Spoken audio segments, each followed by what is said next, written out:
네, 여러분 안녕하십니까? 지금부터 관현클럽 초청 대선 예비 후보 토론회를 시작하도록 하겠습니다. 오늘은 민주통합당 손학규 후보를 모셨습니다. 저녁 있는 삶이 복지국가의 출발이라면서 국민들에게 저녁이 있는 삶을 돌려드리겠다는 손학규 후보. 이분과 함께 앞으로 90분 동안 왜 다시 대권에 도전하려 하시는지, 국민들에게 들려주고 또 호소하고 싶은 얘기는 뭔지 함께 얘기를 나눠보고 대권 후보로서의 비전과 리더십을 검증하는 시간을 갖도록 하겠습니다. 오늘 사회를 맡은 제 소개해드리죠. 저는 2008년도 관현클럽 55대 총무를 지낸 SBS 김형민 논설위원입니다. 자, 손학규 후보의 기조연설을 시작으로 오늘 토론회 본격적으로 시작하겠습니다. 손 후보는 기조연설을 위해서 연단 앞으로 나가주시죠. 저쪽에 준비가 되어 있습니다.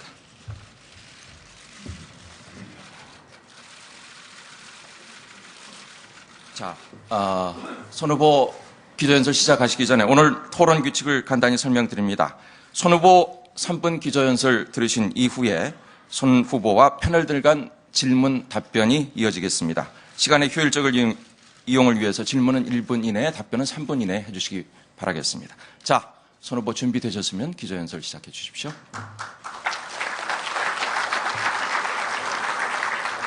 안녕하십니까. 민주통합당 대통령 예비후보 손학규입니다. 저는 지난 6월 14일 세종대왕 동상 앞에서 대통령 출마를 선언했습니다. 민생과 통합으로 함께 잘 사는 나라를 만들어 저녁이 있는 삶을 돌려드리겠다고 약속했습니다. 이제 세상이 바뀌어야 합니다. 경제 성장을 위해 앞만 보고 달려왔던 대한민국 국민, 세계에서 가장 모범적인 압축 성장을 이룩했지만 그 속에서 인간은 경제의 도구로 전락했습니다. 노동자는 기계가 아니다라고 외치며 전태일 열사가 몸을 불살한 지 40년이 지났지만 아직도 우리의 은행 여직원들은 셔터문을 내리고도 서너 시간 이상 더 일을 해야 퇴근을 합니다. 같은 회사, 같은 공장에서 같은 일을 해도 하청회사 직원이라는 이유로 임금도 복지도 인간적 대우도 차별받고 있습니다. 바꾸겠습니다. 정권 교체를 통해 새로운 세상을 만들겠습니다. 복지국가를 열어가고 경제민주화를 이룩하겠습니다. 중소기업이 좋은 일자리를 더 많이 만들도록 적극 육성하겠습니다. 정의를 세워서 재벌과 대기업의 횡포와 반칙을 막겠습니다. 그리하여 지속가능한 성장을 이루고 완전 고용국가를 만들겠습니다. 정치를 복원해야 합니다. 한 줌의 특권층을 위한 정치가 아니라 대다수 국민을 위한 정치를 만들어야 합니다. 유럽발 경제위기가 가뜩이나 침체된 대한민국 경제에 먹구름으로, 검은 먹구름으로 다가오고 있습니다.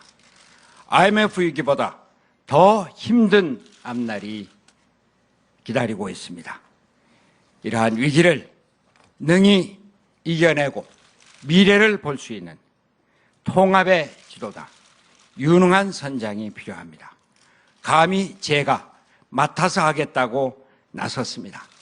민주주의와 민생과 통합의 정신으로, 세종대왕의 정신으로 이 어려움을 국민과 함께 헤쳐나가겠습니다. 국민 여러분, 함께해 주십시오. 감사합니다. 네. 민주통합당 손학규 예비후보의 기조연설을 들으셨습니다. 자, 이제부터 패널들과의 질문 응답 시간을 갖도록 하겠습니다. 오늘 이 시간 함께해 주실 네 분 패널을 소개해 드리죠. 여러분이 보시기에 왼쪽서부터 소개해 드리겠습니다. 윤정호 TV조선 정치부장 나오셨습니다. 그 왼쪽에 유인경 경향신문 선임 기자십니다. 네, 제 왼쪽에는 김희택 한겨레 논설위원이 자리에 함께하고 계십니다. 자, 마지막으로 진경호 서울신문 정치부장 소개합니다. 네, 질문 응답은 질문 아까 모두에 말씀드린 대로 질문은 1분, 답변은 3분. 이것을 지켜주셔야지 효율적인 시간 이용이 되겠습니다. 자, 이 패널들과의 질문 응답이 끝난 뒤에 지금 오늘 토론에 함께 해주시는 언론계 선배님들의 질문도 받아보겠습니다. 플로어에서 질문이 취합되면은 저한테 전달이 될 텐데 이것은 토론이 마무리 단계에 들어갈 때 제가 취합해서 대신 질문 드리는 형식으로 손 후보께 질문을 드리도록 하겠습니다. 자, 오늘 손 후보와의 질문 응답은 이렇게 4가지 범주로 크게 나눌 수 있겠습니다. 손 후보의 대선 출마 이유와 정치 역정에 대한 검증, 대선을 함께 뛸 다른 주자들에 대한 평가, 대권 주자로서의 비전과 리더십, 그리고 다양한 정치 현안과 정책에 대한 손 후보의 대안 및 보관을 들어보는 순서를 갖도록 하겠습니다. 먼저 손 후보의 대선 출마 이유와 정치 역정에 대한 질문을 패널들께 부탁드리겠습니다. 자, 유인경 기자 시작해 주시죠. 예, 손 고문에 대해서는 다른 정치인이 갖고 있는 오염된 면, 예컨대 돈 문제라든가, 여자 문제라든가, 그런 사생활에 대해서는 별로 흠을 잡을 게 없었어요. 근데 요즘 스펙의 시대라 그래서 다들 스펙 쌓기에 열중인데, 고문의 스펙을 보면 이렇게 완벽한 스펙이 없습니다. 경기고등학교, 서울대학교, 옥스퍼드 박사, 교수, 국회의원, 장관, 당대표, 심지어 대통령까지 꿈꾸고 계시는데, 그 화려한 스펙 가운데서 좀 하나 의문사항이 있어요. 외부에서 폄하하려는 건지 아니면 음해성 질문인지 모르지만, 왜 그 무렵에 옥스퍼드에 유학을 가셨는가? 옥스퍼드 유학을 가셨을 무렵에 본인이 누군가 써내다가 자원해서 했다라든가, 그 유학 자금 자체가 국가정보기관에서 줬다라는 소문이 있습니다. 소문이긴 하지만. 근데 왜 그 무렵에 옥스퍼드로 떠나셨으며 또 어떤 경위로 유학을 가게 됐는지 말씀해 주십시오. 세상을 크게 보기 위해서 세계로 나간 거죠. 우리 민주화 운동을 하던 사람 중에 제가 제일 먼저 세상을 보러 나간 겁니다. 저는 민주화 운동 말기에, 유신 말기에 특히 국제관계의 중요성을 아주 뼈저리게 인식했습니다. 외국의 도움이 없었으면, 또 인권 관련해서 외국과의 커뮤니케이션이 없었으면 우리나라 민주화 운동 되지 않았을 겁니다. 그 역할을 제가 했습니다. 이제 유신 정권이 무너지고 서울의 봄이 왔을 때 이제는 좀 세계를 널리 알아야 되겠다, 이렇게 생각해서 나갔습니다. 친구들은 말렸습니다. 야, 우리 세상이 왔는데 너 어디 나가느냐. 그래, 우리 세상이 왔으니까 나는 그동안 고생했으니까 너희들 좀 일 좀 해라. 그러고 나갔습니다. 유학자금. 관훈 토론회에서 그런 얘기가 나올 줄은 잘 몰랐습니다. 네. 늘 허를 찌릅니다. 관훈 토론회는 격조가 높은 토론회로 알고 있습니다. 네. 그런 것이 이를테면 신문에라도 객관적인 사실로 보도가 된 일이 있다든지 그러면 질문할 수 있을 겁니다. 근데 설 갖고 길거리에 돌아다니는, 말하자면 찌라시 수준의 설 갖고, 네. 저는 좀 실망했습니다. 예. 그런 사실 없습니다. 예, 아니 없으시면 다행인 거고요. 대통령 후보가 되시기 위해서는 더 많은 질문을 받으셔야 될 것 같습니다. 아니죠. 그런데 제가 그 말씀 좀 드리겠습니다. 그런 얘기를 여기 관훈 토론에서 한다는 것 자체가 네. 근거 없는 음해를 퍼뜨린다는 얘기. 예. 음해로 그러면 인정을 하시는 거군요. 네. 예, 알겠습니다. 그리고 사실은 청년 시대 아까 전태일 여사 얘기도 하셨지만 한전 폭파를 하고 싶었다를 할 정도로 굉장히 열혈적인 빈민 노동 운동을 하셨고요. 또 그러다가 경기도지사 시절에는 가장 해외 기업 유치에 앞장서는 뭐 세련된 도시맨, 차도맨이라 그러나요? 차가운 도시 남성 뭐 면모도 보이기로 했습니다. 그래서 그런 변신에 대해서 어떤 분들은 굉장히 변화와 융통성이 있다라는 분들도 있지만 가끔은 이렇게 민심이 좀 안 좋아지면 민생 투어 나가셔서 수염도 갑자기 또 기르셨다가 양복 입으셨다가 뭐 이런 모습 때문에 기회주의자라고 보는 분들도 있습니다. 그러니까 두 가지 양면성이 있겠지만 융통성과 뭐 기회주의자 이미지의 정치이기 때문에 묻는 겁니다. 예. 기회주의자라는 표현을 질문에서 안 썼으면 좋겠습니다. 다양한 삶을 그것을 제대로 볼 수 있는 사회가 돼야 됩니다. 생각해 보세요. 청년 시절에 온통 민주주의를 위해서 몸을 바치고 심지어는 금방 말씀하신 대로 나는 혁명가가 되겠다. 한전에 취직해서 어느 날 서울 시내 불을 다 꺼버리겠다. 그러면은 그 혁명이 일어날 수 있을 것이다. 청계천 판자촌에 들어가면서 사진을 전부 불태웠습니다. 혁명가는 사진이 없다 이런 생각으로. 그랬던 손학규. 이제 세상을 보고 우리 경제를 보고 우리 사회 삶을 보고 경제도 또 필요하다. 복지를 위해서도 경제가 필요하다. 첨단 산업이 우리의 살 길이다. 그렇게 해서 첨단 산업 유치를 위해서 전 세계를 외국의 비행장에서 김밥 도시락을 먹어가면서 유치했습니다. 얼마나 아름답습니까? 그게 어떻게 기회주의입니까? 손 고문님 그러시면은 그 관련해서 네. 뭐 직접 관련되는 부분은 아닙니다만 역정과 관련된 부분에서 지난해 이제 손 고문님께서 그 민주당 대표 시절에 1단계입니다만 야권 통합을 먼저 이루셨습니다. 그래서 그 패족이라고 불렸던 패족이라고 불렸던 자칭 패족이라고 했던 친노 진영 인사들이 이제 대거 민주당으로 이제 합류하게 되고 민주통합당으로 이제 다시 일어섰습니다만 그래서 이제 그 당시에 이제 뭐 문 고문도 들어오시고 이제 등등 문재인 고문도 들어오시고 하셨는데 자 이제 그러고 몇 달 지나놓고 보니까 지금 현재 그 여론조사 지지율 같은 걸 보면은 문재인 상임 고문이 야권 민주당 주자 중에는 여전히 가장 높은 지지율을 기록하고 계시고 지금 거기에 비해서 손 고문님이나 다른 뭐 김두관 전 경남지사나 여타분들은 좀 이제 차이가 나고 어떻습니까? 사실 어떻게 보면은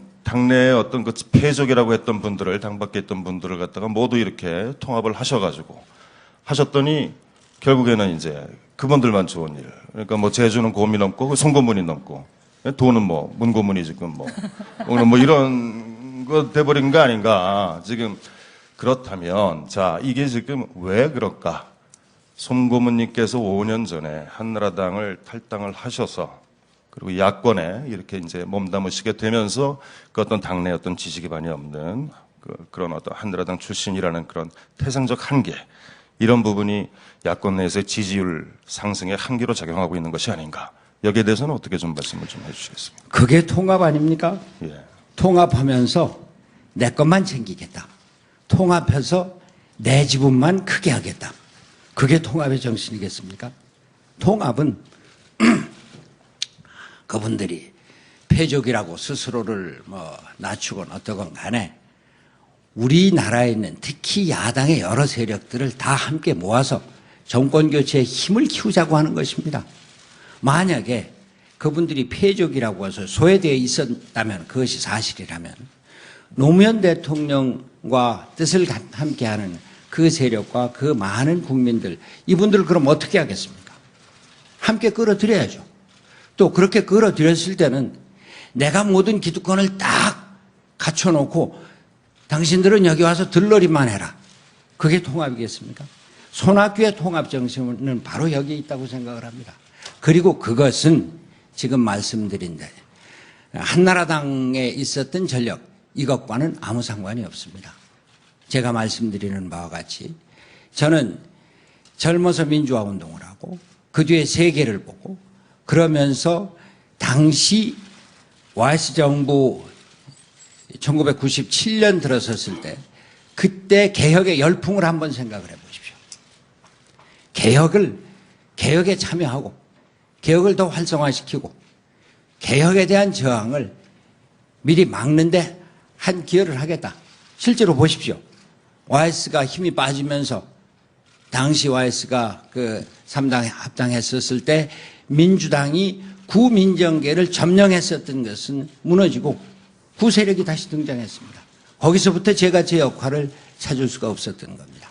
그것과 지금 이 통합과는 전혀 상관없다고 생각을 하고 저는 이번 통합 과정에서 설사 제가 소위 그 민주당의 중심 그 권력을 장악하지 못했다고 하더라도 그러나 우리 야권 세력을 전부 다 함께 통합해서 수권 정당으로서 이제 그 정권 교체에 힘을 갖춘 데 대해서는 무한한 자부심을 갖습니다. 네. 자, 토론 초반서부터 분위기가 뜨겁습니다. 제가 오늘 질문을 준비해 주신 패널들과 오늘 토론회를 위해서 몇 차례 회의를 가졌는데, 자, 손 후보에게 들을 얘기가 있으면 다 끌어내서 들어보겠다.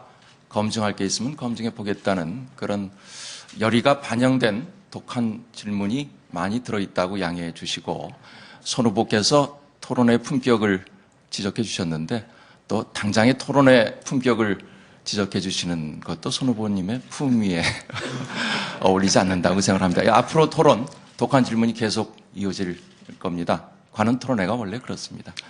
제가 한 말씀 드리겠습니다. 네. 독한 질문은 좋습니다. 까칠한 질문도 좋습니다. 그러나 이 자리가 관훈 토론회인 만큼 길거리에 근거 없이 신문에 기사 한 줄 쓸 수 없는 이런 말씀은 삼가해달라는 말씀. 네, 알겠습니다. 자, 우리 윤정호 부장. 그 한나라당 관련 질문을 좀 드리겠습니다. 근데 송 고문님 지금 말씀하신 것처럼 한나라당에 몸담으셨던 것도 나름대로 열정이 있으셨던 거고 이유가 있으셨는데 최근에 한나라당 출신이라는 점에 대해서 죗값을 갚겠다, 치르겠다 이런 말씀을 하셨어요.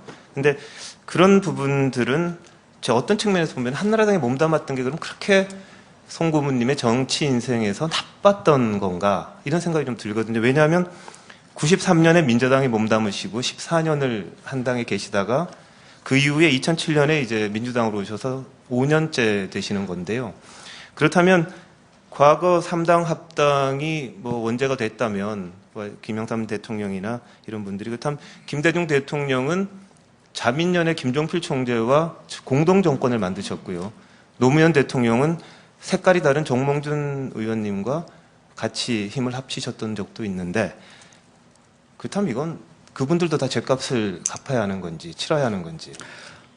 제가 죗값을 치르겠다고 했었던 그 표현이 나온 그 사정을 좀 이해를 해 주시기 바랍니다. 이제 김근태 고문. 그렇습니다. 김근태 의장이 내 친구로서 내가 자기하고 다른 길을 간 것, 한나라당으로 간 것, 이것에 대해서 못내 아쉬워하고 또 김근태로서는 김근태 의장대로 아주 분명한 주견을 갖고 있는 사람으로 제가 그때 그 얘기를 했습니다. 김근태 의장과 YS가 민주주의자냐 아니냐 이런 거 갖고서는 심한 토론을 했었다 이런 얘기를 했습니다. 김근태 의장이 갖고 있는 자기 생각을 속 시원히 털지 못하고 내가 그것을 제대로 이를테면 설득하지 못하고 그리고 김근태는 못내 아쉬운 채로 눈을 감았을 것이다 라고 하는 차원의 말씀이었습니다. 제가 그렇다면 그 부분에서요. 한나라당을 그럼 탈당하신 거에 대해서 지금 후회하시거나 뭐 그때 그냥 있을 걸 이렇게 생각하신 적은 없으십니까? 전혀요. 제가 말씀드렸죠. 저의 민주주의에 대한 그 삶, 또 그 어려운 서민들을 위한 삶, 노동자와 빈민을 위한 삶, 이것은 제가 청년 때나 영국에 있을 때나 교수로 있을 때나 한나라당에 있을 때나 지금이나 다 똑같다는 말씀을 드립니다. 그렇기 때문에 제가 한나라당에 있으면서 처음부터 끝까지 개혁 세력의 대표적인 인물로 인식이 되었고 또 남북 관계만 하더라도 당시 저는 야당으로 있으면서 김대중 대통령의 햇볕 정책을 공개적으로 지지하고 실천을 했습니다. 경기도지사 현직에 있으면서 국가 균형 발전의 뜻에 찬동을 해서 세종시 건설에 찬성을 했습니다. 저의 일관된 삶을 저는 잡으로 생각하고 있습니다. 네. 자, 김희택 논설위원 질문 이어주시죠.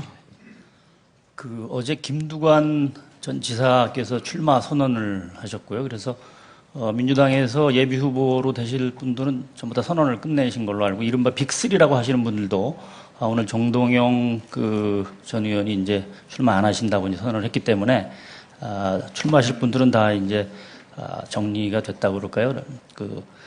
모든 선언 절차나 이런 걸 끝낸 걸로 알고 있습니다.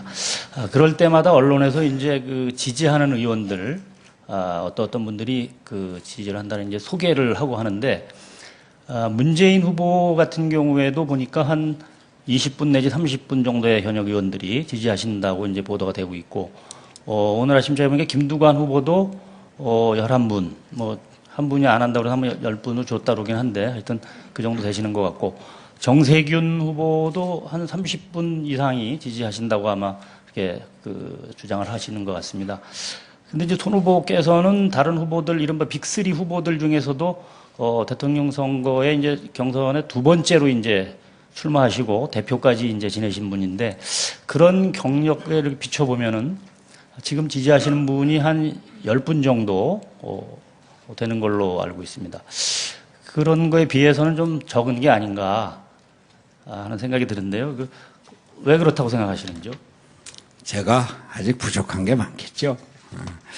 그러나 저는 지금 공식적으로 지지하는 의원이 몇 명이냐다, 이런 것이 별로 그렇게 큰 의미가 있느냐 생각을 합니다. 이 자리에도 저와 뜻을 함께하는 의원님들이 여러 분 나와 계십니다만, 저는 이분들에 대해서 무한한 자부심을 갖고 있고, 의원들을 서로 평가를 하자는 얘기는 아닙니다만, 가장 내실이 있는 분들이, 신념과 실력이 있는 분들이 저와 함께 있다고 생각을 합니다. 그리고 무엇보다도 의원들이 몇 명 공식적으로 옆에 있느냐 하는 것이 뭐가 그렇게 큰 의미가 있겠습니까? 노무현 대통령은 옆에 국회의원들이 많이 있어서 대통령 됐습니까? 그리고 지금 어느 진영에 소위 지지를 했다, 어디 참여를 했다라고 해도 국회의원들은 사실 국회의원을 해보면 다 속이 깊어집니다.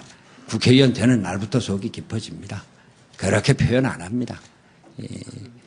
관련해서요. 그러면은 보충 질문이라고 이렇게 한 말씀 드리겠는데,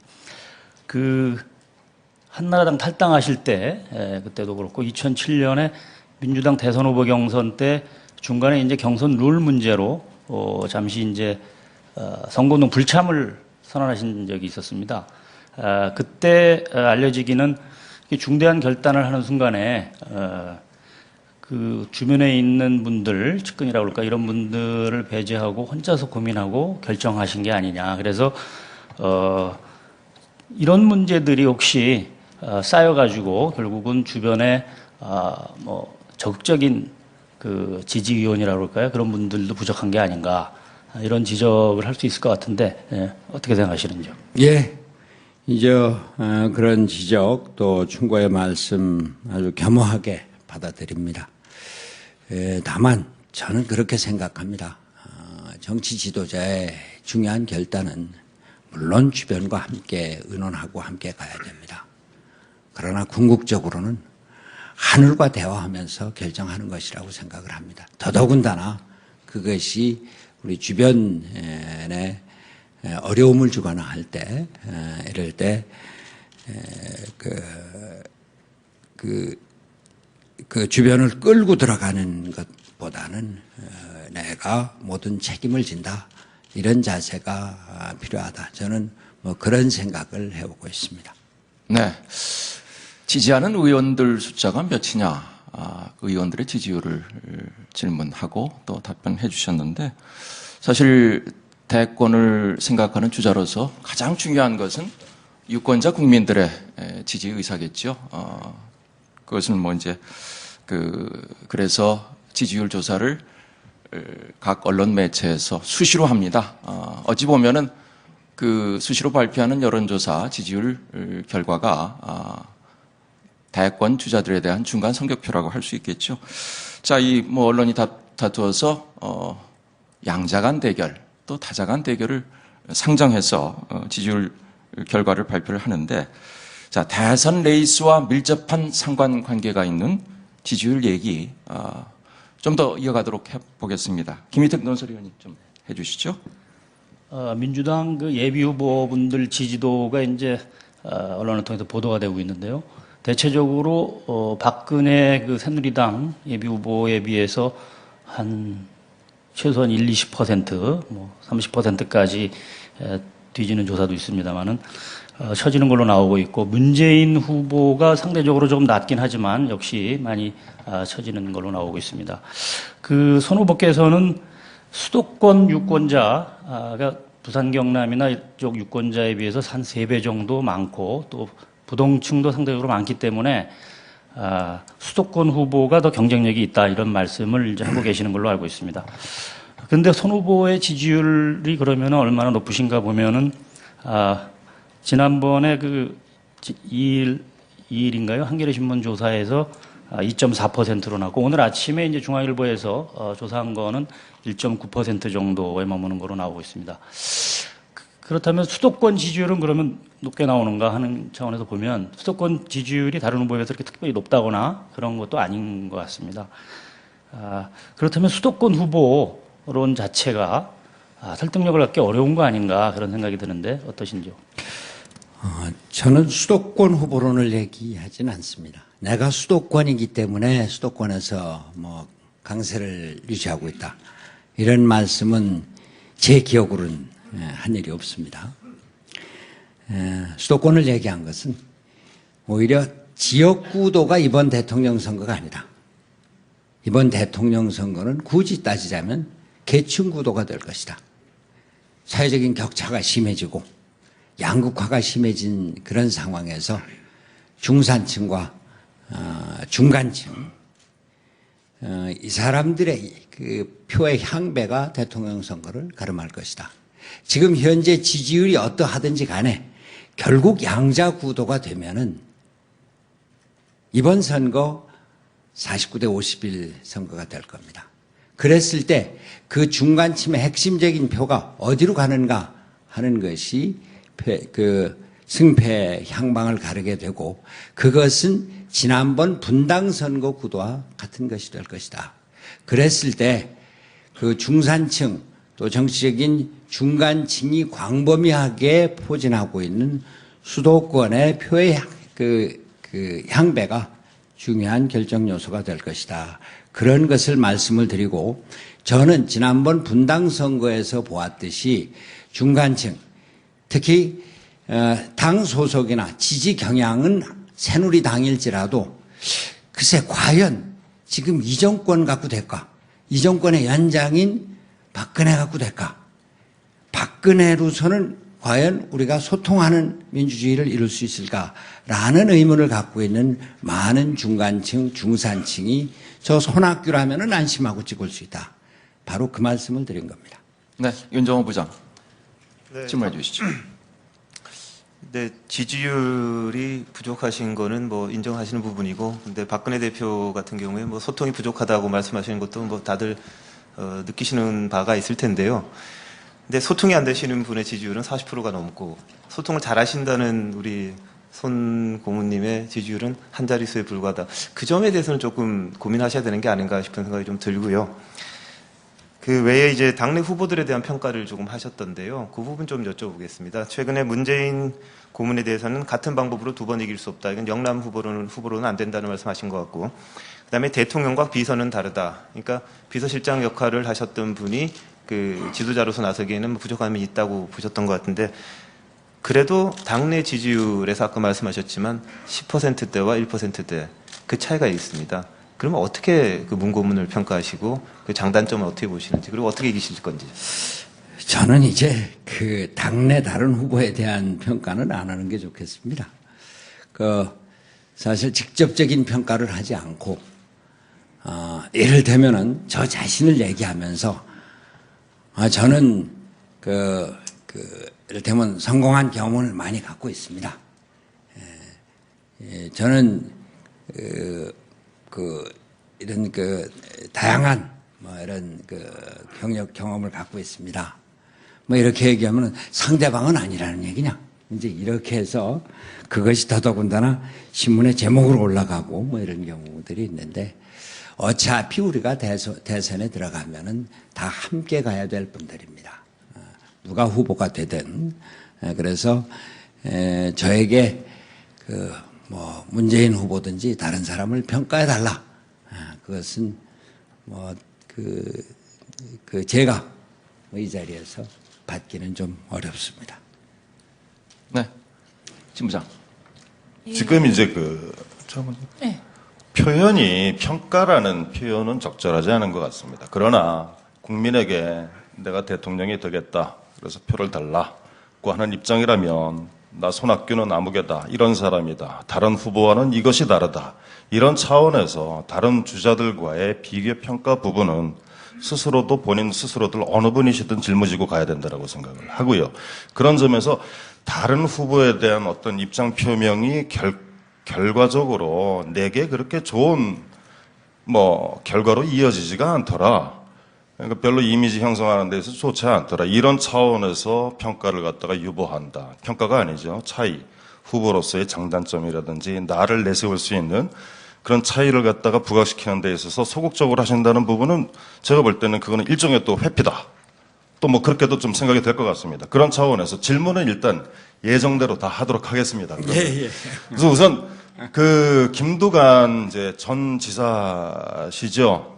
관련해서 이제 좀 질문을 드리면 어제 김두관 전 지사가 이제 다 아시는 대로 이제 공식적으로 대선 출마를 선언을 했고 며칠 전에는 경남지사직까지 이제 사퇴를 했습니다. 비난도 물론 있었고 우려도 있었습니다만 어떻게 보면은 죄송합니다.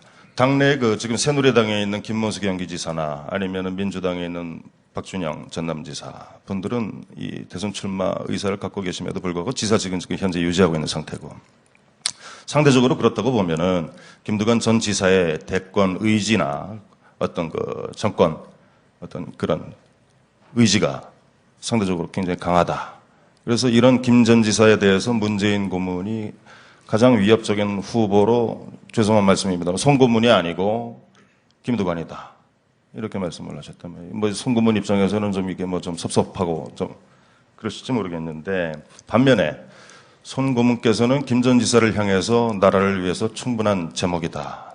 나라의 발전을 위해서 충분히 할 만한 제목이고 그러나 숙성 과정이 필요하다. 일전에 또 그렇게 말씀하셨더라고요. 그러면은 이거는 또 김 전 지사가 굉장히 섭섭해할 말씀일 수도 있겠지만 당신은 차착이다. 내가 착이다. 지금 이렇게도 들리기도 하고요.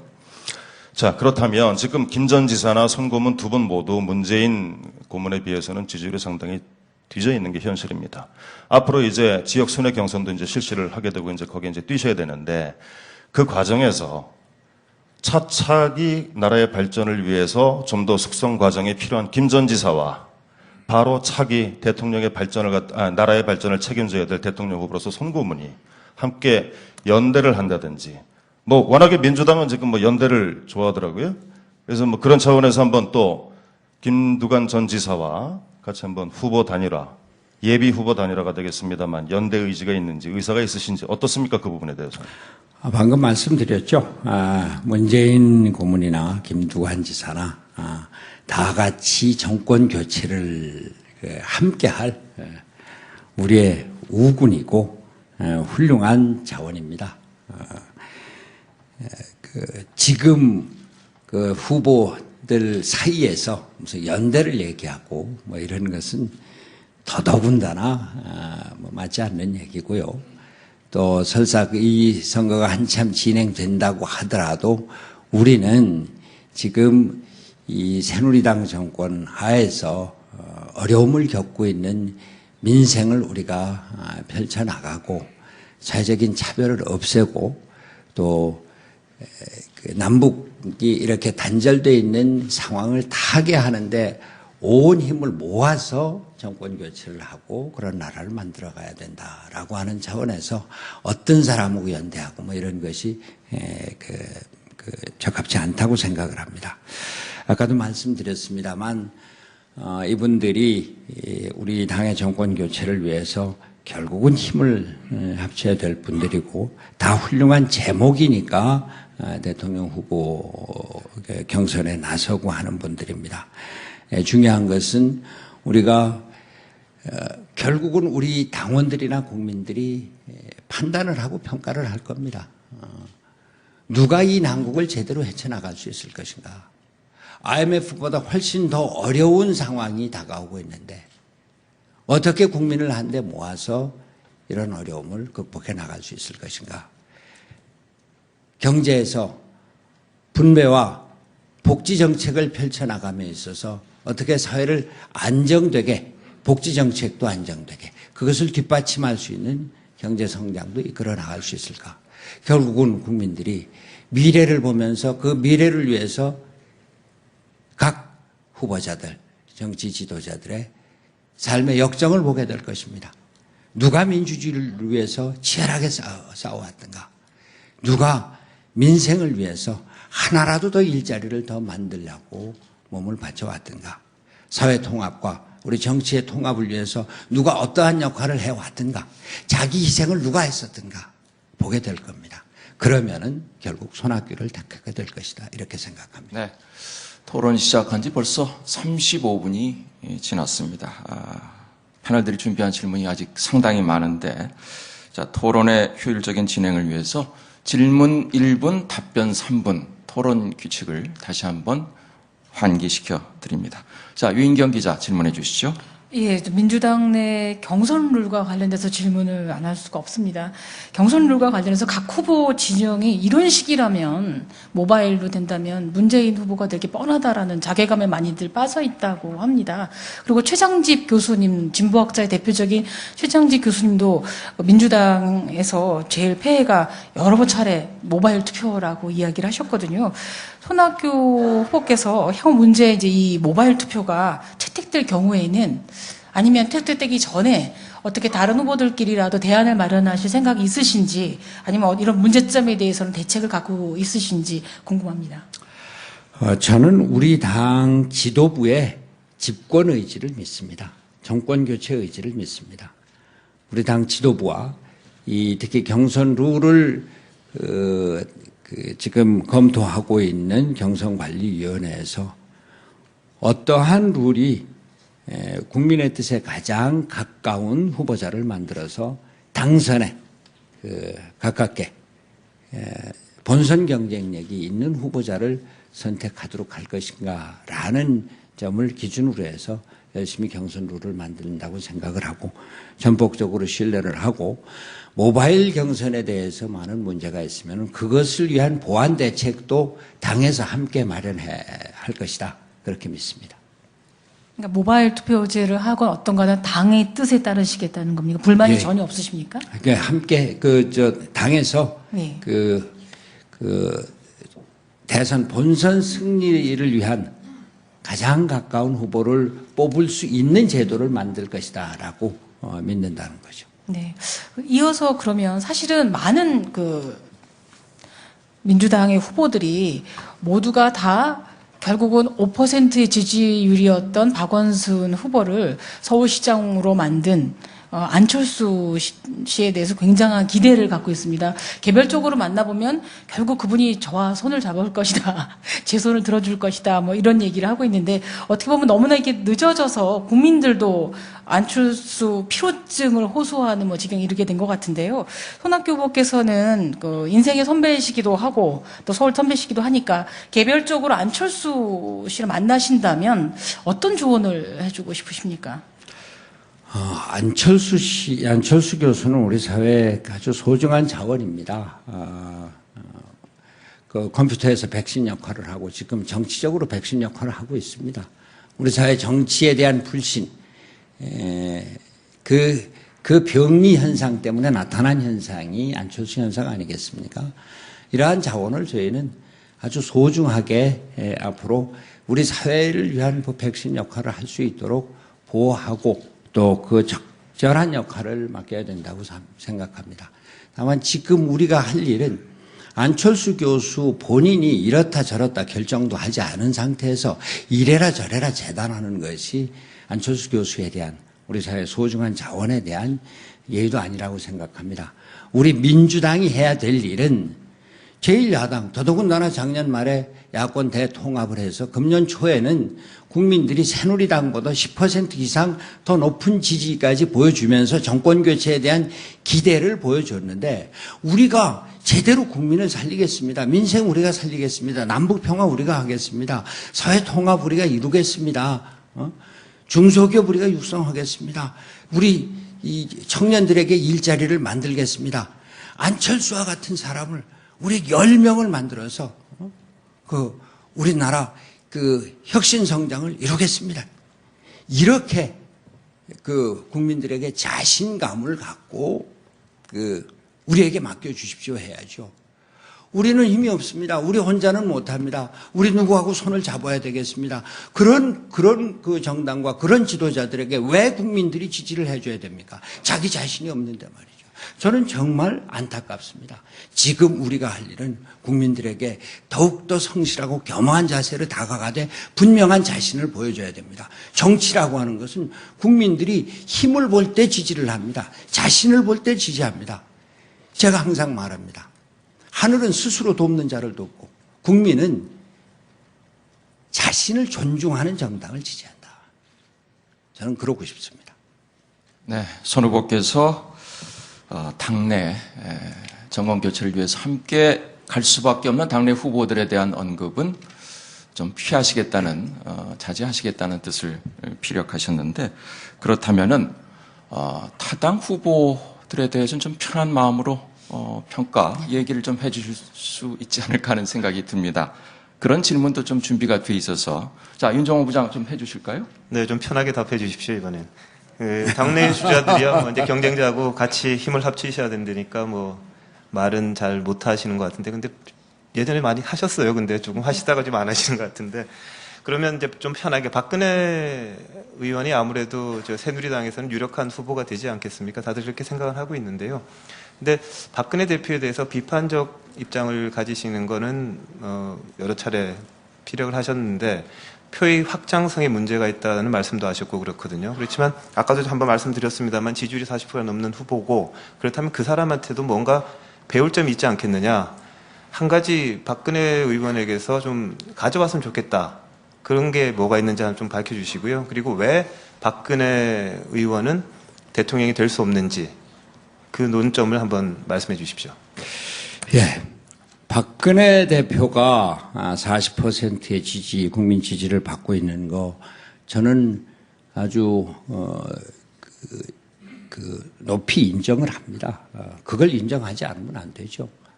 우선 최소한도 지금 40% 국민이 박근혜 대표의 지지를 보이고 있는데 그 국민을 무시한다는 건 있을 수가 없죠.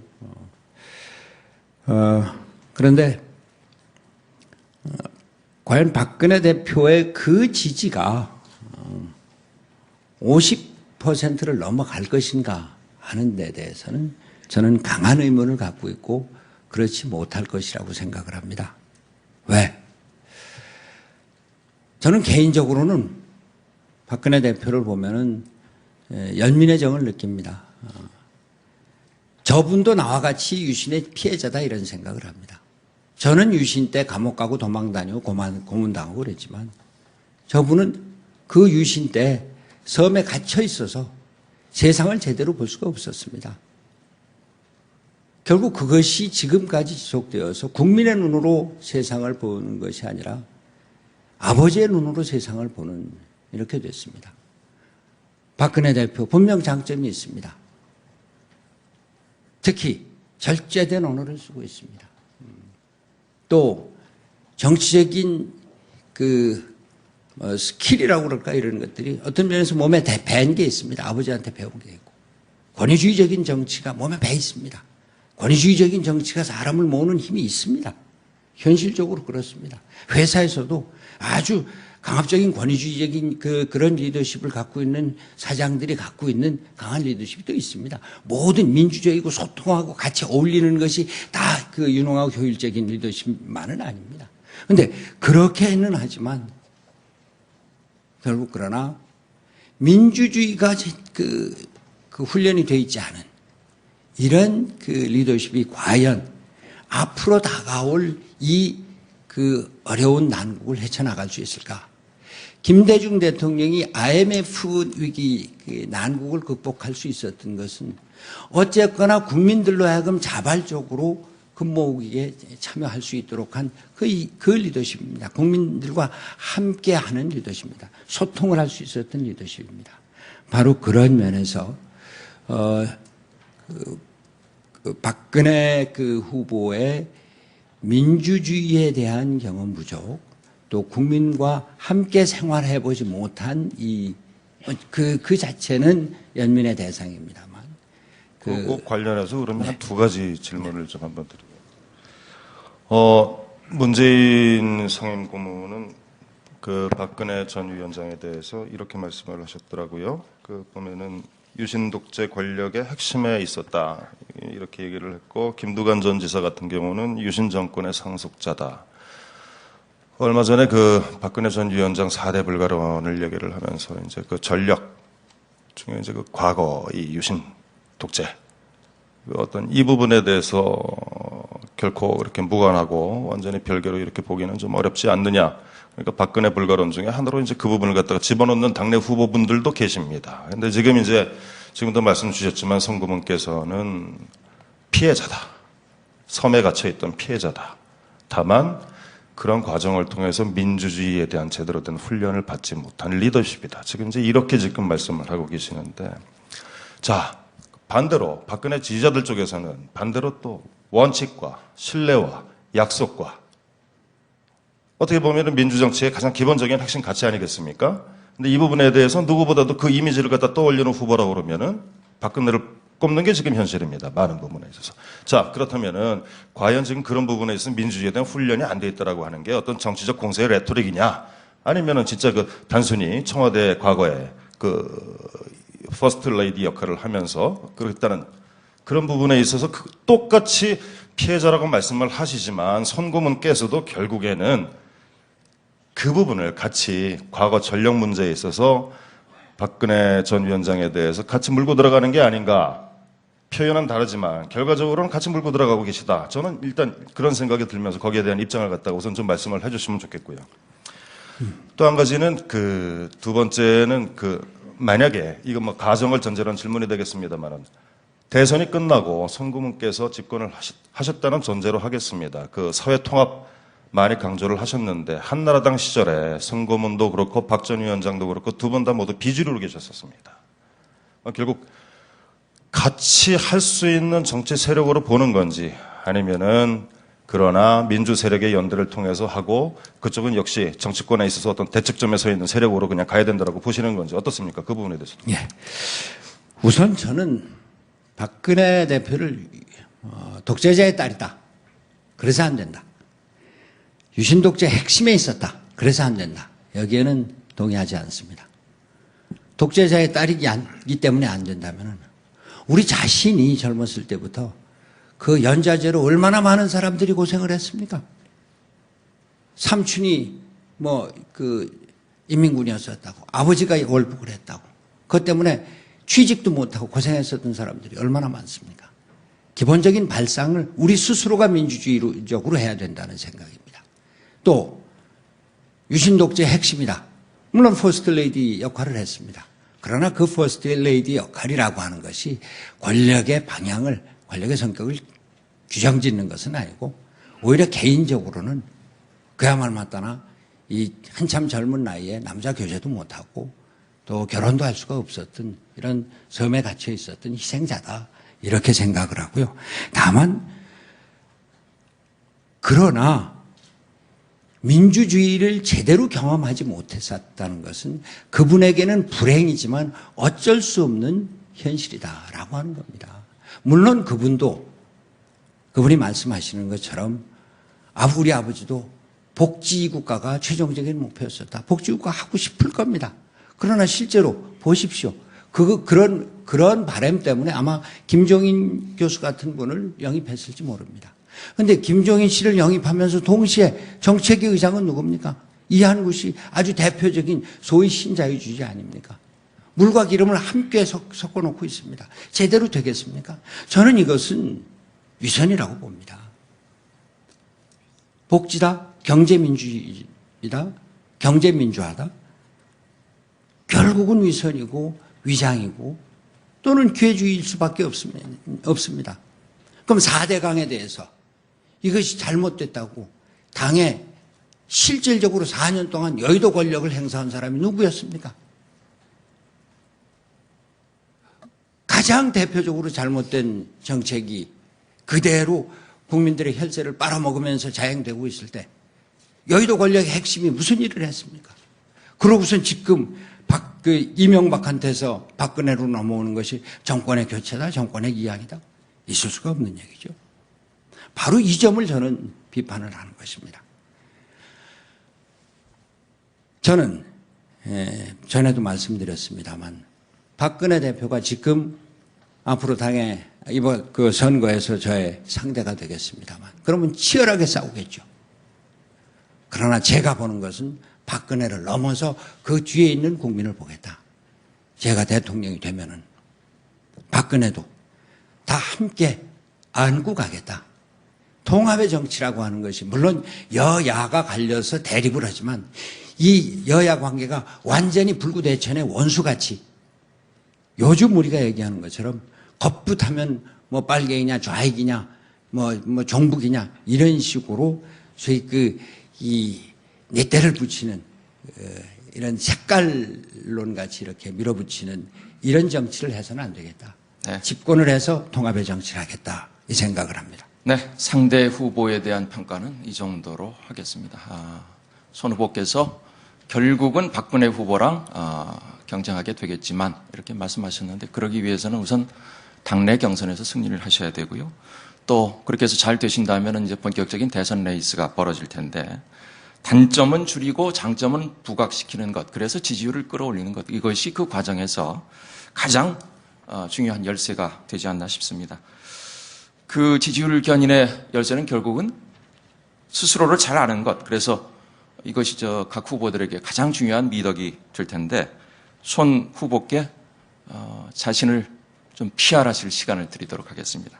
자신의 관점에서 본인의 가장 큰 장점, 강점은 뭔지 상대 후보들과 비교해서 말씀해 주셔도 되겠습니다. 아이고, 제 자랑을 하라고 그러니까 벼랑간에 제가 공격을 받을 때보다 훨씬 더 어렵네요. 저는 민주주의를 위해서 살아온 저에 대해서 무한한 자부심을 갖고 있습니다. 모든 것이 국민으로부터 나온다. 국민이 주인이다 하는 생각을 저는 어려서부터 저도 모르게 체득해오고 산 것 같습니다. 그리고 특히 어려운 사람들에 대한 연민과 애정, 이것이 저의 생활의 기본이었습니다. 대학교 때, 대학교 1학년부터 저녁 먹고 아주 틈틈이 남대문 시장 가서, 요즘은 그 노숙자라고 하지만 그때는 지게꾼이라고 하는 분들이 지게 기대해서 이렇게 잠을 자고 그랬습니다. 같이 가서 말을 붙이고 포장도 없는 포장마차 막소주를 낮잔으로 마시고 낫같이 담배를 피우면서 해산멍게를 핀을 펴서 이렇게 찍어 먹던, 이런데 항상 같이 가서 어울렸습니다. 대학교 2학년 때 무기정학 중에 데모를 또 해서 무기정학을 받았을 때 이 시간을 좀 효과적으로 보내자. 강원도 한백탄광에 가서 광부들과 같이 생활을 했습니다. 도망 다닐 때도 그냥 집에 숨어서 다닌 것이 아니라 원주에 가서 사과농장 과수원에서 일을 했고 합정동 철공소에서 일하면서 노동자들과 함께 생활을 했습니다. 민심대장정 100일 경기도지사를 마치고 다닌 것은 저는 우연이 아니라고 생각했습니다. 일이 그렇게 즐거웠습니다. 노동의 가치, 이것이 아주 고귀했습니다.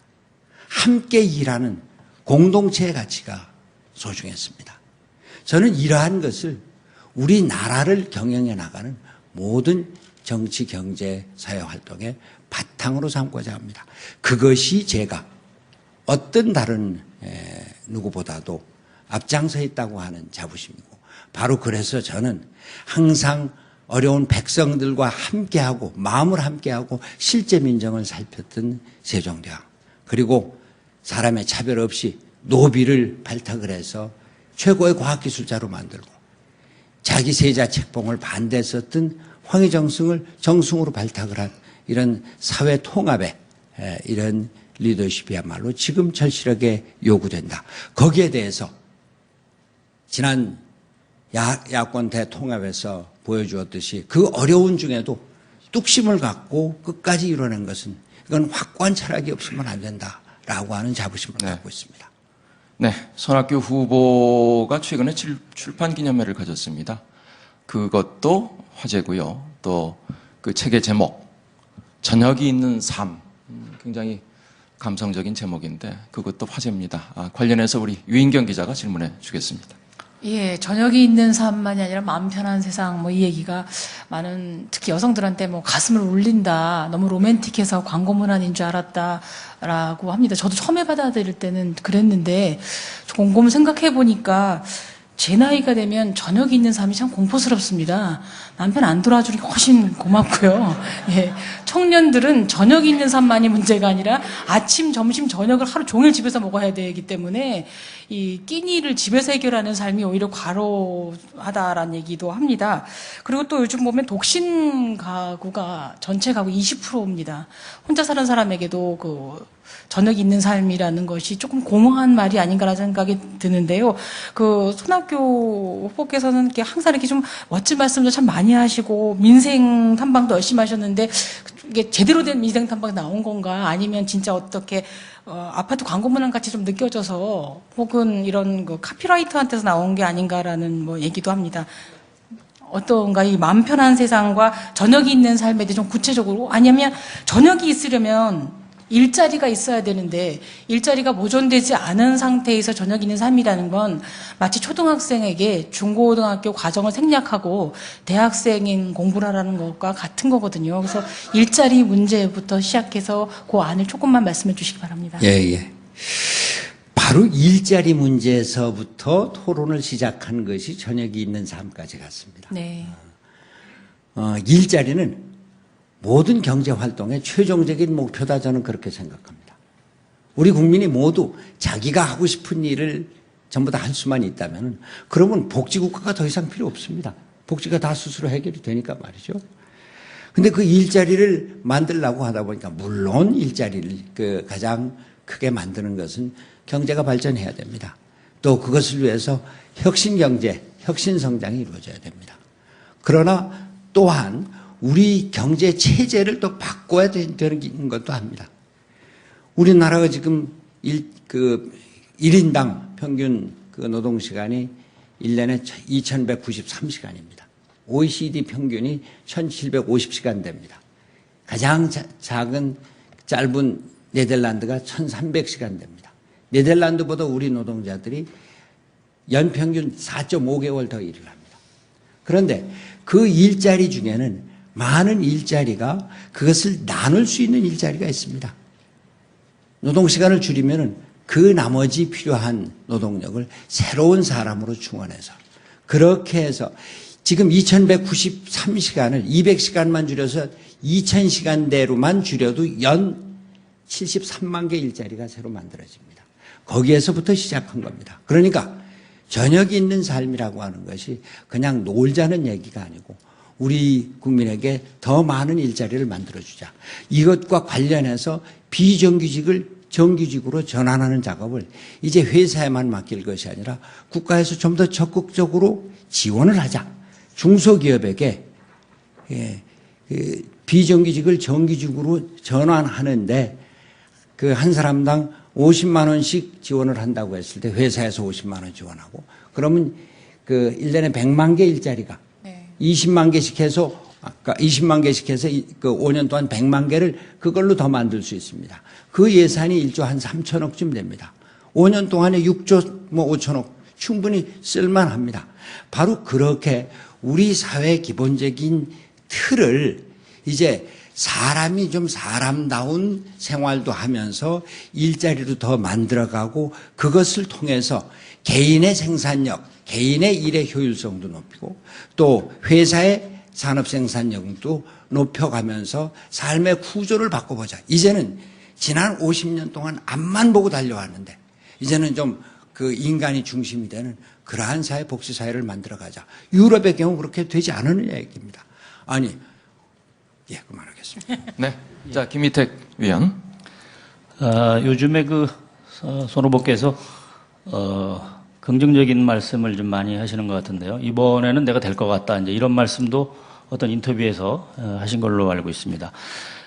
지난번에 분당에서 당선되실 때 그리고 대표로서 시민사회하고 통합을 이뤄낼 때 지지도가 상당히 높게 올라간 적이 있었죠. 10대 후반까지 올라간 걸로 기억하고 있는데요.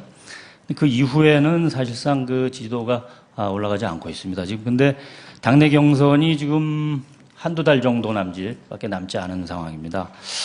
그래서 이렇게 긍정적인 전망을 하고 계신데도 불구하고 지지도가 올라가지 않고 있는데 이걸 무슨 뒤엎을 비장의 카드나 이런 거라도 갖고 계신지 한번 좀 여쭙고 싶습니다. 제일 답답한 질문이 그겁니다.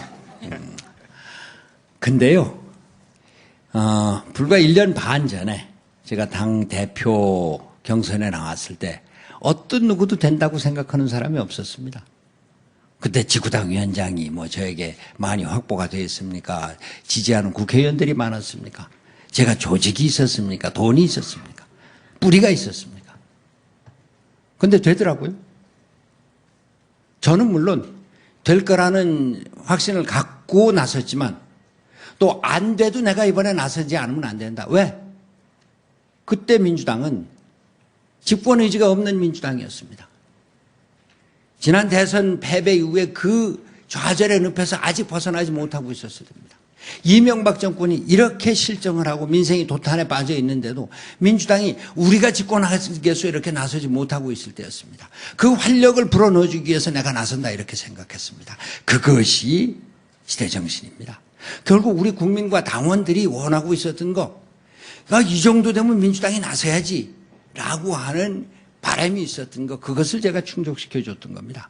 지금 제가 나서는 것, 물론 지지율이 낮고 합니다만 지금 현재로는 이미지 싸움의 결과라고 봅니다.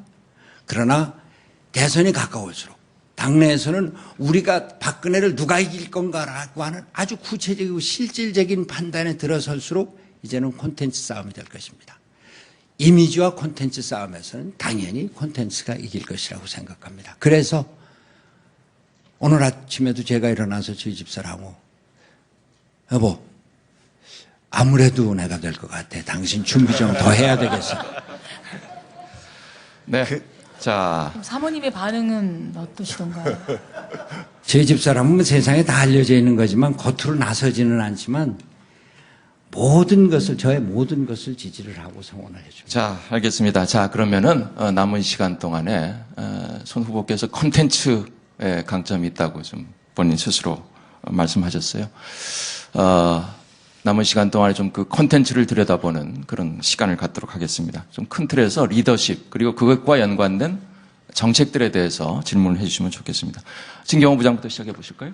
손학규의 시대 정신이 뭐냐는 질문을 사실 드리려고 했습니다, 고문님께. 그러나 이제 지금 많은 답변 중에 사회통합이라든지 경제민주화, 복지 여러 부분에 있어서 그리고 콘텐츠를 갖춘 후보다, 준비되어 있는 후보다라는 말씀을 많이 주셔서 얼추 시대 정신이 뭐냐라는 부분에 대해서는 어느 정도 저 개인적으로는 좀 답변을 좀 들었다고 생각이 듭니다. 간단하게 그냥 질문을 좀 드리겠습니다. 사회통합 말씀하셨는데요. 지금 새누리당에서 쪽에서는 여러 가지 국회의원들 특권 폐지, 이런 민주당도 물론 마찬가지입니다만 하면서 대통령 사면권 제한 얘기가 좀 나오더라고요. 여러 가지 성격이 있습니다. 이 대통령 사면권이라는 거는 통치 행위이기도 하고, 그래서 어떤 사회 통합의 일정 부분 기여한 측면도 있습니다만 그러나 부정부패 비리에 대한 어떤 사회적인 인식을 갖다가 해이하게 만드는 그런 요소로 지난 역사에서 작용해 온 것도 사실입니다. 장단점이 있을 거. 손 고문님은 집권을 하신다면 대통령이 갖고 있는 사면권 어떻게 하시겠습니까? 저는 대통령의 사면권 그 자체가 제도적으로 잘못됐다고 생각지는 않습니다. 제가 정치학을 조금 공부한 사람인데 세계 각국에는 아주 다양한 제도가 있습니다. 권력 구조는 더 다양합니다. 그런데 마치 우리가 조금 얘기가 빗나갑니다만 권력의 집중이 심하다. 대통령 제도에 문제가 있다. 그렇게 쉽게 얘기를 합니다. 근데 우리가 말이죠. 길을 가다가 차가 앞에 막히는데 차 막혀 있으면 오른쪽에 뭐 좀 빈 길이 있으면 오른쪽으로 돕니다. 그러다 또 막히면 또 그 빈 길로 갑니다. 그렇게 가면은 결국은 제대로 가는 것보다 훨씬 더 늦게 가는. 그러니까 지금 우리의 제도가 좀 문제가 있다고 해서 그것을 그냥 무조건 바꾸는 것이 능사는 아니다 이렇게 생각합니다. 중요한 것은 정치 문화입니다. 저는 사면권에 대해서 구체적으로 우리가 제한할 수 있는 것이 있으면 제한하는 것에 대해서 반대를 하지는 않습니다. 다만 우리가 제도를 통해서 뭘 바꾼다 이런 것보다 우리가 어떠한 리더를 제대로 뽑고 그러한 정치 문화를 만들어가는가 하는 것이 중요하고 그러기 때문에 민주주의에 대한 훈련과 민주주의를 위해서 몸으로 싸우고 역사와 부딪혀온 그런 삶의 리더가 필요하다. 제가 대통령이 됐다. 사명권 결코 함부로 남용하지 않을 것입니다. 더더군다나 정치적인 목적으로 남용하지는 않을 겁니다. 어느 대통령도 사면권을 남용을 하겠다고 얘기하는 분들은 아무도 없을 겁니다. 지금 결국엔 제도적인 부분에 있어서 이 부분이 제대로 정립이 되지 않으면 정말 점잖지 못한 표현입니다만 엿장수 마음대로 이런 부분을 사면을 하고 말고 그게 결국 뭐겠습니까? 법치가 이루어지지 않고 인치가 되고 있다라는 역대 정부에서 많은 비판을 받았던 대목들이 아닐 수가 없습니다. 지금 송 고문님 말씀도 뒤집어서 보면 함부로 남용하지 않겠다라고 말씀하시지만 비판적인 세력 입장에서 보면은 자기 마음대로 하겠다는 거 아니야? 라고 또 생각할 수 있는 부분 아니겠습니까? 제도적으로 제한돼야 된다라고 생각을 안 하십니까? 이 부분에 대해서는 확실하게 한번 말씀을 좀 해주십시오. 제도적으로 고칠 필요 없다? 대통령의 사면권이라고 하는 것은 국민이 대통령을 믿고 맡긴 대통령의 권한입니다. 바로 그렇기 때문에 대통령의 그 권한을 인위적으로 무슨 제한하는 제가 어떤 부분에 대해서 어떻게 제한을 할지 그것이 필요하다고 하면은 그건 할 겁니다. 네, 그 그러나 정도로? 일률적으로 대통령이라고 하는 것은 불신의 대상이다. 저는 그렇게 생각해서는 우리나라 정치 발전이 있을 수 없다 이런 생각. 네, 알겠습니다. 최근에 불거진 구체적인 현안들 그것에 대한 질문을 좀 해줬으면 좋겠습니다. 유인경 기자. 예, 일단 저는 손학규 후보님 하면 많은 분들이 합리적 있다, 균형 감각 있다는 이야기를 많이 하십니다. 왜냐면 시노노 나마미 로마인 이야기를 쓴 작가가 얘기했듯이 균형 감각이라는 게 중간에 있는 회색층을 얘기하는 게 아니라 극과 극을 다 양극을 오갔던 사람이 체험해서 한 의견을 균형 감각이라고 하는데, 근데 최근에도 여기 가논클럽 우리 선배님들 와 계시지만 전에는 그렇게 안 나눠져 있는데 요새는 신문도 보수 언론, 진보 언론으로 나눠져서 정체성을 이야기하는 시대가 된 것 같습니다. 2000년에 손학규 후보께서 출간한 책의 제목이 진보적 자유주의라는 책이었어요. 근데 그 진보적 자유주의가 아직까지도 그 책 제목이 손학규 후보님이 뜻하는 이념이신지, 그리고 이게 지금 미국의 민주당 주류 세력인 현대적 자유주의인지 아니면 영국의 뉴리버럴즘인지 이런 것을 좀 밝혀주셔서 우리가 정체성을 좀 제대로 설립을 해야 손학규 후보에 대한 지지도가 좀 올라갈 것 같습니다. 예. 의식이 존재를 규정하는 것이 아니라 존재가 의식을 규정한다 이런 말이 있습니다. 우리 사회적인 상황이 개인과 그 사회의 어떤 이념과 정치적인 그 사조를 결정하는 면에 있습니다. 제가 진보적 자유주의라고 하는 책을 쓴 것이 지금으로부터 12년 전입니다. 그때 회상을 해보시면 영국에는 토니 블레어, 미국에는 빌 클린턴이 한참 올라가고 있을 때입니다. 민주당이 그 자유주의 시장 경제적인 요소를 좀 더 적극적으로 수용을 해서 그 경제를 활성화시키고 있을 그런 때입니다. 저의 진보적 자유주의라고 하는 것도 당시 안토니 기든스의 제3의 길에 상당히 그 모델을 두고 있는 것이 사실이었습니다. 저는 기본적으로 청년의 어떤 라디칼한 손학규에서 이것을 어떻게 우리 현실에 제대로 적용시킬 것인가라고 하는 차원에서 이제 그 자유주의 시장 경제라고 하는 것은 이제 우리 사회의 대세다. 그 동구 그 사회주의가 무너지고 나서 베를린 장벽이 무너지고 나서 근데 그 자유주의 시장 경제가 그렇다고 해서 자유방임주의, 시장 만능주의가 돼서는 안 된다. 진보적 가치, 공동체적 가치가 지켜져야 된다. 그러한 생각에서 진보적 자유주의 책을 펴냈고 그 개념을 우리나라에서는 아마 제가 제일 먼저 명명을 했을 겁니다. 근데 그때 그 진보적 그 자유주의는 어찌 보면은 그 제3의 길적인 요소가 강했다고 솔직히 말씀을 드립니다. 근데 저는 지금 이 시점에서도 진보적 자유주의를 포기하지 않습니다. 다만 진보적 자유주의가 새로운 길을 가야 되겠다. 네. 그 신자유주의 그 10년에 우리 사회가 사회적인 격차가 심해지고 또 빈곤층이 심해지고 중산층이 무너지고 이러한 상황에서 복지국가의 요소가 좀 더 강력하게 개입이 되고 경제민주화가 좀 더 강력하게 들어가야 되겠다. 그것이 진보적 자유주의의 2012년의 새로운 길입니다. 네. 자, 유 기자 질문 이어주시죠. 예. 그리고 좀 민주당에서 요새 서울대 폐지론을 내놨습니다. 이게 뭐 하루 이틀 된 얘기는 아닙니다만. 네, 서울대 출신인 손 후보께서는 거점 지방 국공립대학원 네트워크 제도를 제안하셨어요. 네네. 여기 저녁 있는 삶 책에도 나와 있는데 그래서 서울대학교와 더불어서 공동학위 수여제를 하자라고 얘기했습니다. 그러니까 충청도에서 다니던 경상도에서 다니던 간에 결국 학위는 서울대로 받자는 얘기인가요? 그렇게 되면 이게 졸업장만 서울대를 받다는 얘기지 교육의 내용이 달라져서 오히려 학벌주의에 대한 병폐를 고칠 수 있는 대안은 아니라고 생각을 하는데요. 어떻게 이 우리나라에 몰려있는 사실 이 서울대를 들어가기 위해서 우리가 쓰이고 있는 에너지와 자원과 이로 인해서 이루어지는 학력 차별 차이가 너무 심하거든요. 그래서 서울대 폐지론이라는 것이 그냥 서울대로 상징되는 문제는 아닌 것 같은데 손 후보께서 말씀하시는 공동학위 수여제가 과연 대안일 수가 있겠습니까? 제가 볼 때는 그냥 학위 수여장, 졸업장만 똑같이 서울대로 나눠줘서 오히려 서울대만 저렴하게 되는 게 아닌가 생각이 듭니다. 예. 대학 교육은 두 가지 목표를 함께 추구하고 달성해야 된다고 생각합니다.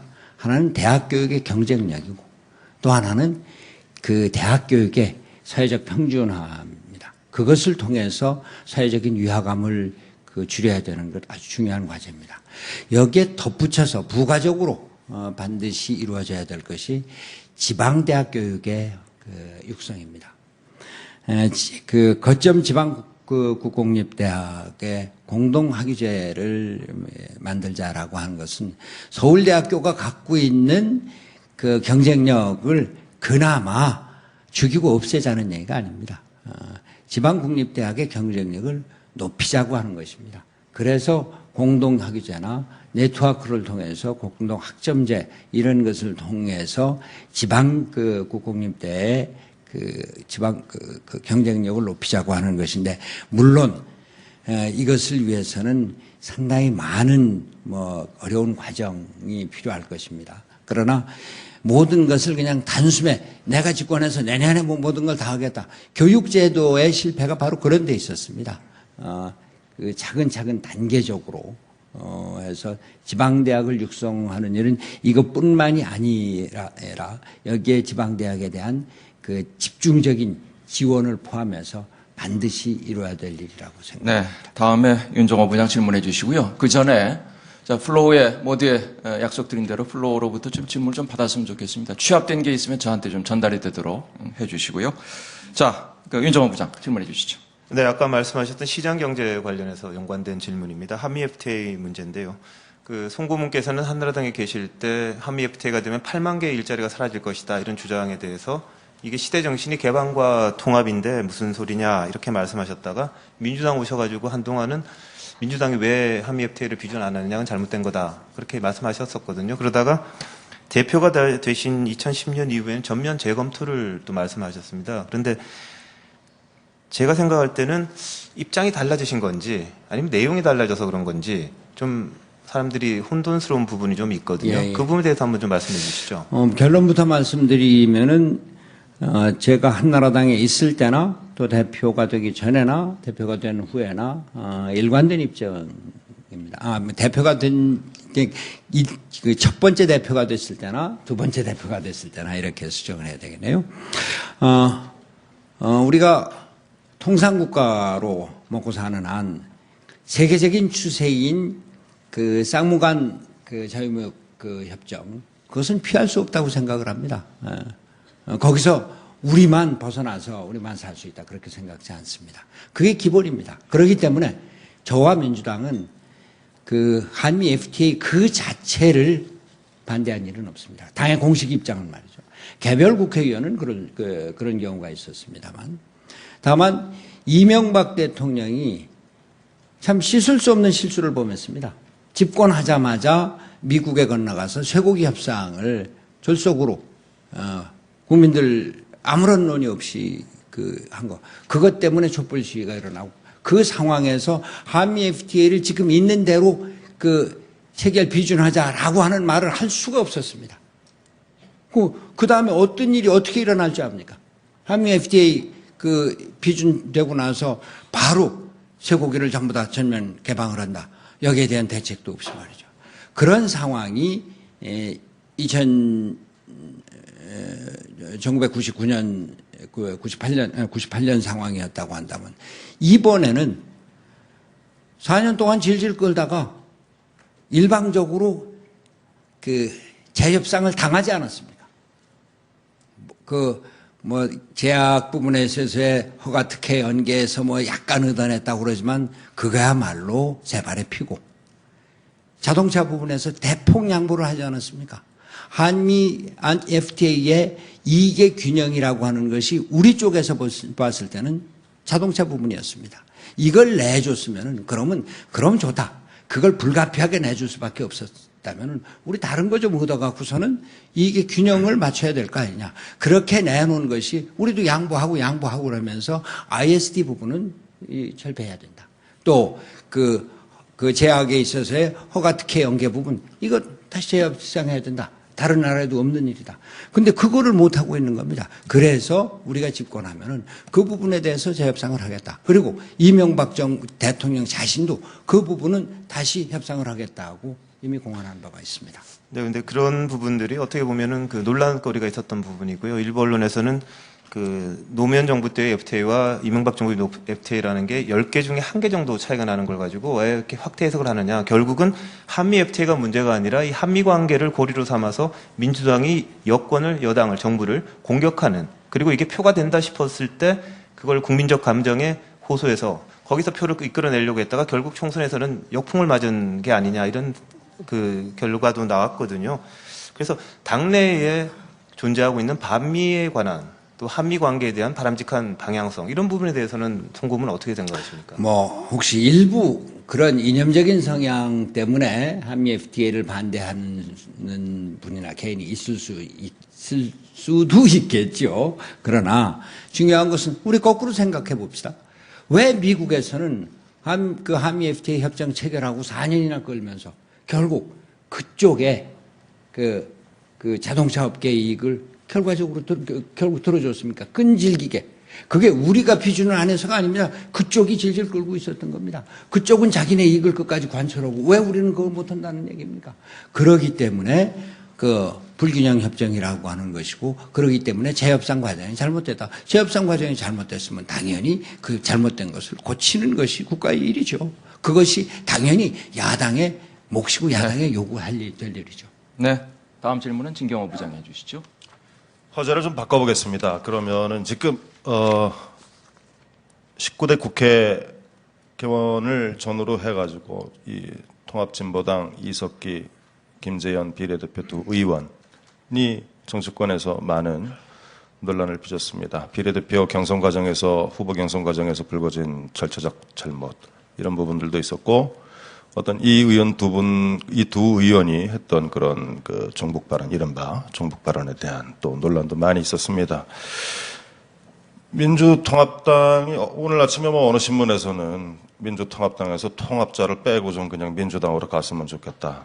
지금 뭐 손 대표, 송구문 입장에서는 이게 아니 될 말씀인데요. 민주통합당을 만든 입장에서 보면은 야권 통합을 통해서 말이죠. 물론 뭐 통합진보당과의 연대는 뭐 추후에 이루어진 것입니다만. 어떻게 보십니까? 이석기, 김재현 두 의원의 어떤 지금 문제가 뭐가 문제고 본질이 뭐고 대선 전에 지금 국회에서 새누리당하고 민주통합당이 두 의원에 대한 자격 심사를 갖다가 진행을 하겠다. 그래서 그 결과에 따라서는 제명까지도 가능하게 지금 하고 있다고 합니다만은 이석기, 김재현 두 의원 문제는 대선 전에 정리가 돼야 된다고 보십니까? 어떻습니까? 우선 민주통합당에서 통합자를 빼는 것을 손 대표는 섭섭하게 생각할지 모른다 이런 말씀을 하셨는데 그렇지 않고요. 저는 그 처음에 통합을 할 때 당명을 민주통합당으로 하고 약칭 민주당으로 한다라고 분명히 명기를 했습니다. 그것이 우리 민주당 측 그 당원들의 마음을 상당히 안심시켜 준 것도 사실이고요. 저는 그때 약칭 민주당이라고 괄호 안에 넣을 때 앞으로 당의 명칭은 다시 민주당으로 갈 것이다 라고 하는 기대가 있었습니다. 통합진보당의 경우 저는 그 진보는 제대로 해야 된다는 생각입니다. 진보의 기본이 민주주의입니다. 왜? 사회적 약자를 보호하는 것이 진보고 국민이 함께 갈 수 있도록 함께 잘 사는 그 삶의 질과 수준을 개선하는 것이 진보의 길입니다. 바로 그런 차원에서 진보야말로 민주주의를 철저히 지켜야 된다는 생각입니다. 민주주의를 부정하고 민주주의를 우습게 하는 진보, 그것은 결코 진짜 진보가 아닙니다. 가짜 진보입니다. 그 가짜 진보, 그 껍데기는 벗겨내야 된다. 그래서 진짜 진보, 제대로 된 그 사회적 약자와 국민과 함께 가는 진보, 이렇게 자기 쇄신을 해야 된다. 그 자기 쇄신 과정에서 더더군다나 민주적인 절차가 현저하게 잘못된 것이 드러난 마당에서 그 두 분은 정말 진정한 진보를 원한다면 스스로 물러나서 그 진보당이 자기 쇄신의 길을 갈 수 있도록 길을 열어줘야 하고 바로 그러한 과정에서 그 민주 세력이 함께 손을 잡고 갈 수 있는 그런 환경을 조성해 줘야 된다 이렇게 생각합니다. 네. 자, 토론을 마무리할 시간이 다 됐습니다. 그래서 플로어로부터 받은 질문 몇 개가 있습니다만은 하나만 소개해 드리도록 하겠습니다. 자, 우리나라의 정치 지도자 더군다나 대통령이 된다면은 한반도 문제 남북 통일에 대한 비전과 구상 이것이 분명히 있어야 될 텐데 손학규 후보의 통일에 대한 비전은 뭔지 통일에 대한 확고한 신념은 있는 것인지 묻는 질문이 있습니다. 답변해 주시죠. 통일해야죠. 그 통일의 기반을 열어나가는 것이 남북 화해협력 정책이라고 봅니다. 이를 위해서 한반도의 평화체제가 만들어져야 됩니다. 언제까지 남북이 이렇게 갈려서 싸우는 가운데 아직까지도 색깔론이라고 하는 그런 구시대적인 폐습이 남아있고 그 속에서 더욱더 중요한 것은 우리가 북한을 경제적으로 잃어가고 있다고 하는 것입니다. 낮은 선봉이 중국의 실질적인 영향권 하에 들어가고 있습니다. 북한의 지하 자원이 중국의 지배를 받고 있습니다. 만약에 우리 이명박 정부에서 남북 단절 정책을 쓰지 않고 화해협력 정책을 계속했다면 개성공단이 지금보다 2배, 3배 더 커졌을 겁니다. 내륙 지방에도 많이 진출했을 것입니다. 남북이 경제협력을 통해서 우리 중소기업이 훨씬 더 많은 경제적인 기회를 갖게 됐을 것이고 우리에게 더 많은 일자리가 만들어졌을 것입니다. 경제를 위해서도 평화가 필요합니다. 그 평화를 이루고 교류 협력을 통해서 북한 사회의 개혁과 개방을 이끌어내는 것, 그것이 통일의 기반을 이루는 일입니다. 네. 어느덧 시간이 90분이라는 시간이 다 돼 갑니다. 오늘 장시간 패널들의 거칠거나 독한 질문까지 성의 있게 답변해 주신 손학규 후보께 거듭 감사 말씀드리고요. 알찬 내용으로 준비해 주신 패널 네 분께도 감사 말씀드립니다. 자, 이 토론회를 마무리하면서 손학규 후보가 국민들에게 드리고 싶은 말씀, 호소, 이것을 마무리 발언에 담아서 해주시면 어떨까 싶습니다. 1분의 시간을 드리도록 하겠습니다. 여러 가지로 부족한 저입니다. 그래도 나라가 어려움에 처해 있어서 이렇게 나섰습니다. 도탄에 빠진 민생을 구하고자 이렇게 나섰습니다. 분열로 갈등으로 갈기갈기 찢어지고 있는 우리나라, 하나가 되어야 한다고 하는 절실한 생각에서 나왔습니다. 정치를 복원해야 합니다. 이 난국을 수습할 수 있는 경험이고 국민을 함께 손잡고 갈 수 있는, 그렇게 해서 새로운 세상을 열어나갈 지도자가 필요합니다. 제가 감히 자임하고 나섰습니다. 부족함이 많지만 국민 여러분께서 저의 손을 잡아주시면 저녁이 있는 삶을 함께 누릴 수 있는, 함께 잘 사는 나라 함께 만들고자 합니다. 힘 주십시오. 감사합니다. 네. 자, 손학규 후보께 다시 한번 감사 말씀드리고, 저희 관현클럽이 감사의 마음을 모아서 패를 하나 전달해 드리겠습니다. 저 앞으로 나가 주시죠. 관현클럽 총무 김민배 총무가 우리 손학규 민주통합당 대선 예비 후보께 기념패를 전달해 드리도록 하겠습니다. 예, 제가 그 기념패 내용을 읽어드리겠습니다. 기념패 손학규 민주통합당 대선 예비 후보. 관현클럽은 귀하를 초청 연사로 모신 가운데 유익한 대화와 토론의 시간을 가졌습니다. 귀하와 함께한 소중한 이 자리는 55년을 이어온 관현클럽의 전통과 더불어 길이 기억될 것입니다. 2012년 7월 9일 관현클럽 총무 김민배.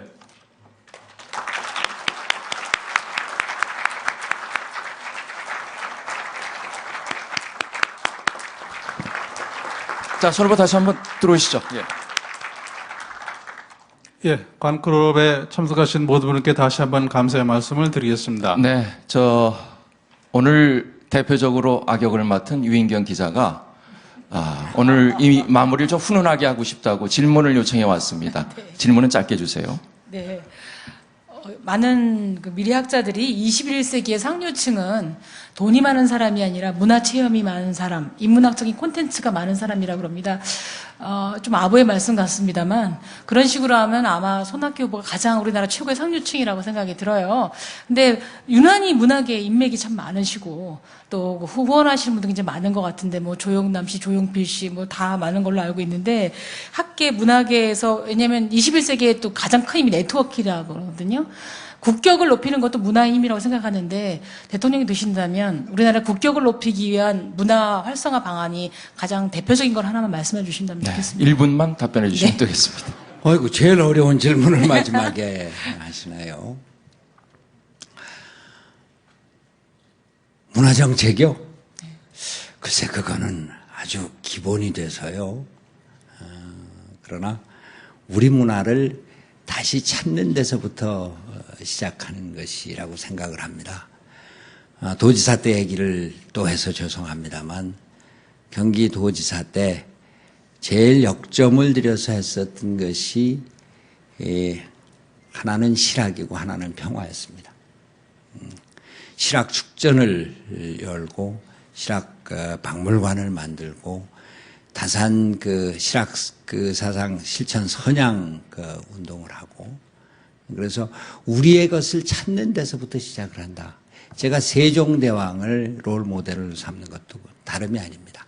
우리의 것을 찾는 것, 우리 백성들에게 우리의 글을 알려주고 만들어주고 우리 백성들에게 우리의 약을 우리 체질에 맞는 약을 개발해주고 우리 백성들에게 우리에게 맞는 악을 우리 그 음악을 만들어주는 그래서 우리의 것을 다시 찾는 데서부터 문화정책을 시작하려고 생각합니다. 네, 감사합니다. 오늘 이 자리를 빛내주시기 위해서 참석해주신 관현클럽 선배 여러분 그리고 후배 여러분 대단히 감사합니다.